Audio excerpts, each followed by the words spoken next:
Je m'appelle Taleb Brahim, je suis ingénieur agricole, innovateur et réfugié. Depuis l'âge de 6 ans, je vis avec ma famille dans les camps de réfugiés en Algérie, en désert où les tempêtes de sable sont fréquentes. Les températures en été dépassent 120 degrés Fahrenheit et chutent en dessous de 32 en hiver. Il ne pleut presque jamais, le sol est érodé et non fertile, l'eau est rare.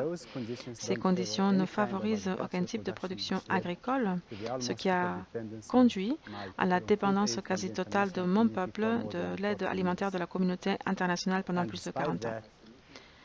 À côté de cela, ma communauté est confrontée à de graves problèmes de santé et de nutrition qui ont également un impact sur notre avenir.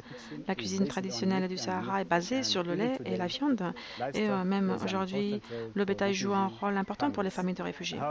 Cependant, aucun pâturage ne peut pousser naturellement dans cet environnement désertique. La seule possibilité de nourrir les animaux, c'est avec les déchets ou les restes de nourriture, ce qui résulte dans une mauvaise qualité et quantité du lait et de la viande. Sachant que l'agriculture traditionnelle n'est pas la solution, j'ai cherché des alternatives pour nourrir les animaux, un système qui économise de l'eau, du temps, de l'argent et de l'espace. Un ami américain de l'Université de l'Arizona, Philip Sadler, m'a envoyé une vidéo sur YouTube sur la culture hydroponique de haute technologie pour la production de fourrage vert qui permet de cultiver du fourrage frais, sans terre, en utilisant 90 d'eau en moins, sans engrais, en quelques jours seulement. J'ai ensuite reçu la visite d'une collègue du Programme alimentaire mondial des Nations Unies qui cherchait des idées de projets novateurs pour aider les réfugiés à produire tout type de nourriture fraîche. Elle est venue au bon moment pour trouver la bonne solution et pour tester la possibilité de produire du fourrage frais dans les camps. Le Programme alimentaire mondial, l'Algérie, l'accélérateur d'innovation du PM à Munich et Oxfam, nous nous sommes réunis pour tester la culture hydroponique dans les camps. Nous avons commencé notre projet pilote avec des unités de haute technologie alimentées par l'énergie solaire, dont le coût était de 40 000 $ chacune, et pour produire 100 kg de fourrage vert par jour, assez pour nourrir 33 animaux. Il était évident que le high-tech, la haute technologie, n'était pas la solution, mais cela m'a inspiré pour développer une solution locale et low-tech de culture hydroponique. Lorsque nous avons réussi à réduire le coût de l'unité low-tech à seulement 10%, et la productivité, nous avons pu la garder à 60% par rapport à la version high-tech originale, eh bien, nous avons vu les avantages de ces unités. Quels sont les avantages des unités low-tech? Eh bien, elles sont construites avec des matériaux locaux, elles sont faciles à utiliser, faciles à réparer et faciles à reproduire. Avec le temps, nous avons développé différents types d'unités low-tech, tout en gardant à l'esprit les besoins spécifiques et le contexte. Ce projet est donc devenu un projet créé par les réfugiés, mis en œuvre par les réfugiés et qui bénéficie également les réfugiés.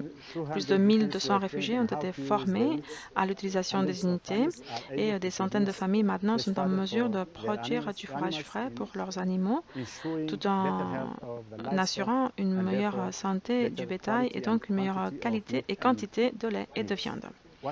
Ce que je pensais être une solution pour mes propres animaux est devenu une solution pour toute la communauté et même pour d'autres communautés. Parce que tout ce qui peut être adapté à ces conditions extrêmes peut être facilement reproduit ailleurs dans le monde. J'ai travaillé avec le Programme alimentaire mondial et Oxfam pour reproduire et adapter cette culture hydroponique dans différents endroits et contextes, tels que les camps de réfugiés et les écoles. H2Grow est donc en train de produire des aliments pour animaux et des légumes frais dans 9 pays différents, comme la Jordanie, le Tchad, la Palestine, la Libye, le Pérou, le Kenya, la Zambie et la Namibie. Aujourd'hui, plus de 26 000 personnes bénéficient de H2Grow. En fait, les réfugiés partagent leurs connaissances sur comment adapter cette technologie aux conditions locales pour la rendre accessible aux populations locales.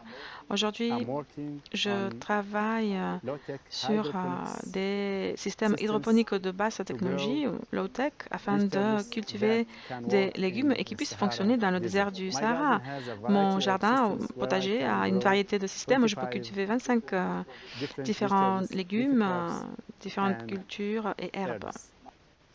Mon rêve est de créer un concept de jardin potager durable qui fournisse aux familles tout ce dont elles ont besoin, des légumes, du lait, de la viande, de bétail, qui nous permettent de recycler l'eau à travers les différentes unités hydroponiques, qui nous permettent également d'utiliser les déchets de la cuisine et du jardin avec le fumier animal pour produire de l'engrais organique pour les légumes.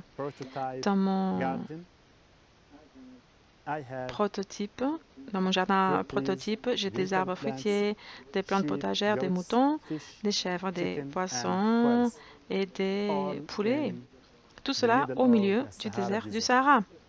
Je suis convaincu que H2Grow peut être une solution pour beaucoup plus de communautés dans le monde qui sont confrontées à des conditions de plus en plus difficiles créées par le changement climatique tel que la désertification.